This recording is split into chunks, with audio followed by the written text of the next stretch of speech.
தலைவன் படம் டைரக்ட் பண்ணி நமக்கு கண்டென்ட் தரலனாலும் ஸ்பீச்சுக்கு எங்க கூப்பிட்டாலும் போய் கண்டென்ட் அள்ளி வீசிடுவாரு.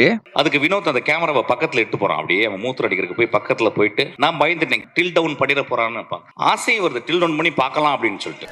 போய் லோ ஆங்கில உட்காந்து பாரு. லிட்டரலா ஒரு ஹை பட்ஜெட் கூல் சுரேஷா வாழ்ந்துட்டு வரவர் தான் நம்ம மிஸ்கின் சார். ஏன்னா ஒரு படத்துக்கு ஸ்பீச் கொடுக்க சொல்லி கூப்பிடுறாங்களோ இல்லையோ, கொஞ்சம் ப்ரொமோஷன் பண்ணும் வந்து ஸ்டேஜ்ல ஏதாவது பண்ணிட்டு போங்கன்னு சொல்லியிருப்பாங்க போல. வேற எல்லாமே பறந்து போச்சு, ஆனா உங்க பெர்ஃப்யூம் நிலைச்சிருக்கு. அப்படி வந்தாலே எதையாவது சொல்லி மாஸ் காட்டுறவர ஒரே ஒரு வார்த்தையில ஒரு ஆங்கர் அவரை தமாஸ் ஆக்கிட்டாங்க. வழக்கமா ஆங்கர்ஸ்க்கு ஒவ்வொரு செலிபிரிட்டிஸ்க்கும் ராப்பகலா தூங்காம தமிழ்ல பிதிக்கி ஒரு வசனத்தை எழுதிட்டு வந்து கூப்பிடுற ஒரு பழக்கம் இருக்கு.